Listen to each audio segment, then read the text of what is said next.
യൂട്യൂബിന് വിട. സൂര്യയിലെ എല്ലാ പരമ്പരകളും സംരക്ഷണത്തിന് ശേഷം തികച്ചും സൗജന്യമായി സൺ നെക്സ്റ്റ് ആപ്പ് ഡൗൺലോഡ് ചെയ്യൂ. കണ്ടാസ്വദിക്കാം നിങ്ങളുടെ പ്രിയ പരമ്പരകൾ.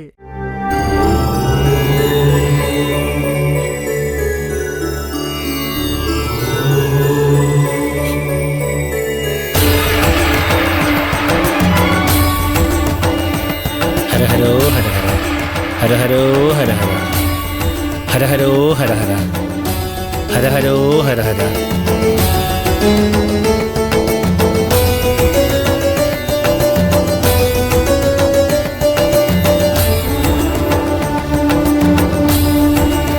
ഹര ഹരോ ഹര ഹര ഹര ഹരോ ഹര ഹര ഹര ഹരോ ഹര ഹര ഹര ഹരോ ഹര ഹര ഹരോ ഹര ഹര.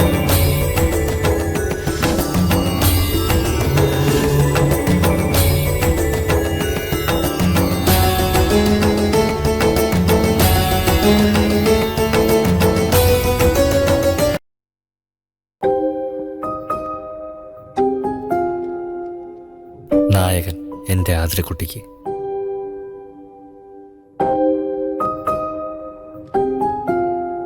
പ്രണയം എന്താണെന്ന് ഞാൻ അറിഞ്ഞത് എൻ്റെ ആതിരക്കുട്ടി അടുത്തറിഞ്ഞ ശേഷമാണ്.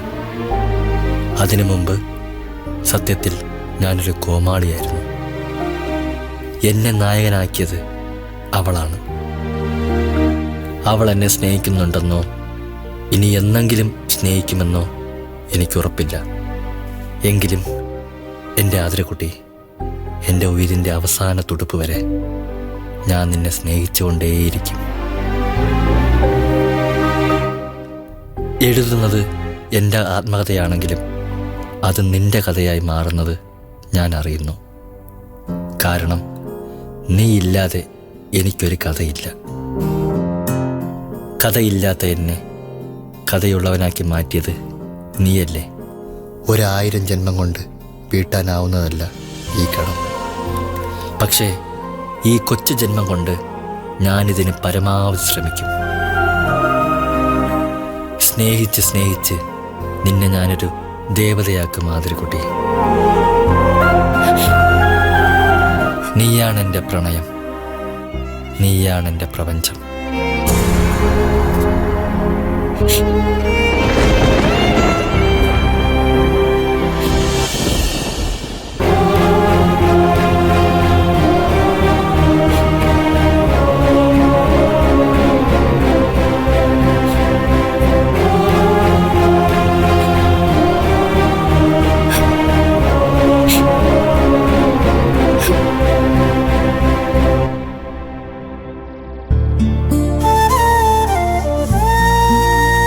കമലാക്ഷി, കമലാക്ഷിയേ,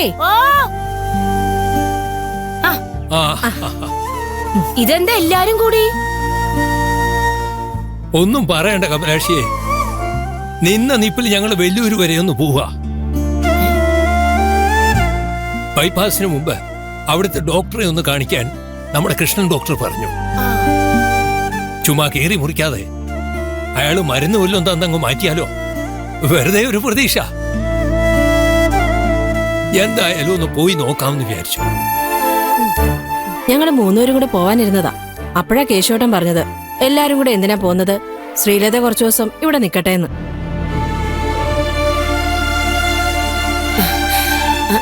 അതിനെന്താ, അവൾ ഇവിടെ നിന്നോട്ടെ, ഞങ്ങൾക്ക് സന്തോഷല്ലേ ഉള്ളൂ, അല്ലേ മോളെ?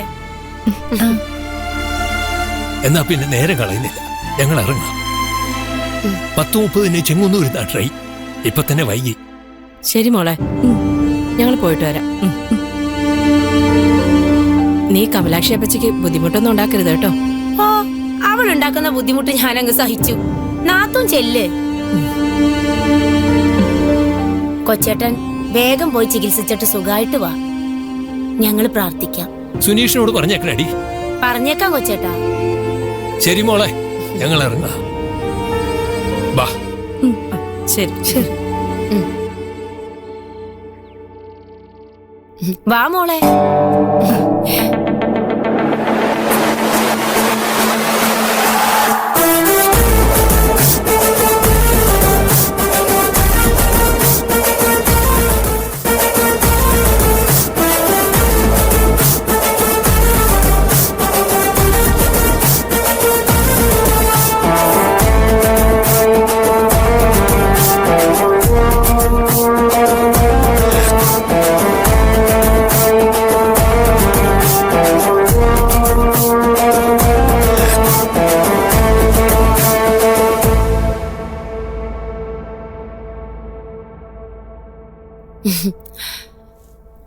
മോളെ ഈ മുറി കിടന്നോ? എനിക്കെന്റെ പഴയ മുറി തന്നെ മതി അപ്പച്ചി. അവിടെ ആവുമ്പോ ജനാല തുറന്നിട്ട് നല്ല കടൽക്കാറ്റ് കിട്ടും. അയ്യോ, ആ മുറിയിലിപ്പോ ആതിരമോളാ കിടക്കുന്നേ. അവൾക്ക് പഠിക്കാനൊക്കെ സൗകര്യം അവിടെയാണല്ലോ. എനിക്കെന്തോ ഇവിടെ കിടന്ന് ഉറക്കം വരില്ല. തൽക്കാലം നീ അധികം കുറച്ച് ഉറങ്ങിയാ മതി. പിന്നെ ഉറക്കം വരാത്തൊരു മോള്. പകല് പോലും എവിടെയും ചാരി ഇരുന്നാലേ അവിടെ ഇരുന്ന് ഉറങ്ങുന്ന പെണ്ണാ. ദേ, നീ ഇവിടെ കിടന്നാ മതി. അല്ലമ്മേ, ഞാൻ വേണമെങ്കിൽ. നീ ഒന്നും പറയണ്ട. ചുമ്മാ സമയം കളയാതെ പോയിരുന്ന് പഠിക്കാൻ നോക്ക്. ഇവളുടെ കാര്യം ഞാൻ നോക്കിക്കോളാം. അല്ല, ആതിര ആ മുറിയിലാ കിടക്കുന്നെങ്കിൽ സുനീഷേട്ടനപ്പ എവിടെയാ കിടക്കുന്നത്? ഓ, അവൻ അങ്ങനെയൊന്നുമില്ല. എവിടെ കിടന്നാലും അവൻ കൂർക്കം വലിച്ചുറങ്ങും. നിനക്കറിയാലോ അവന്റെ സ്വഭാവം. ആ, അത് കല്യാണത്തിന് മുമ്പല്ലേ?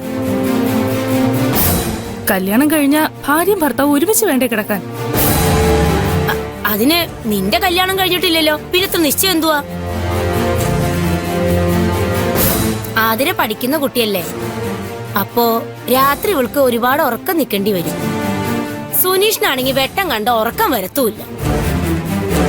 പിന്നെ ഞാനാ പറഞ്ഞത്, ഇവള് കളക്ടർ ആവുന്നവരെ ആ മുറി പോയി കിടന്നോളാൻ. അമ്മായിയമ്മ അങ്ങനെ ഒരുപാട് മരുമോളുടെ സൈഡ് പിടിക്കണ്ട കേട്ടോ. ഇവിടെ നടക്കുന്ന പലതും ഞാനും അറിയുന്നുണ്ട്. എന്തോന്ന്? സുനീഷേട്ടനും അവളും തമ്മിൽ അത്ര നല്ല യോജിപ്പൊന്നും അല്ലെന്ന്. ആ പറഞ്ഞോൻ ആരായാലും അവന്റെ നാവ് പുഴുത്തേ ചാവും. അവര് തമ്മില് യാതൊരു പ്രശ്നവുമില്ല. പ്രശ്നമില്ലെന്ന് മാത്രമല്ല, നല്ല സ്നേഹത്തിലാ. ഇനി നീയായിട്ട് കുഴിത്തുരുമ്പൊന്നും ഉണ്ടാക്കാൻ ഞാൻ മതി. ഇതൊക്കെ അകത്തേക്ക് വെച്ചിട്ട് വാടി പെണ്ണെ, വല്ലതും കഴിക്കാം. വാ.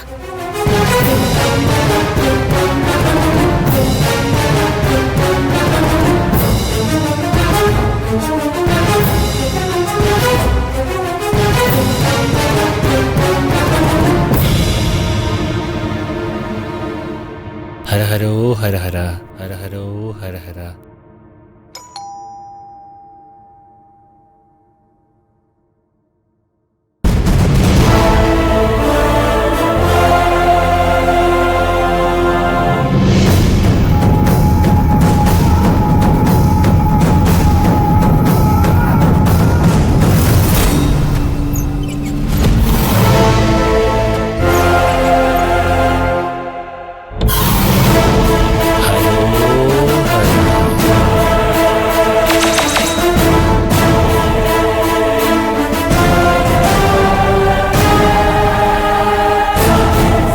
സിന്ധു എന്താ ഇവിടെ?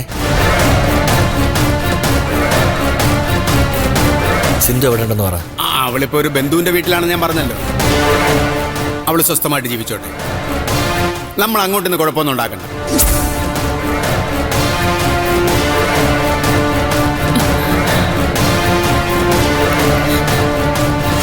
സുനീഷ ചതിക്കലടാ.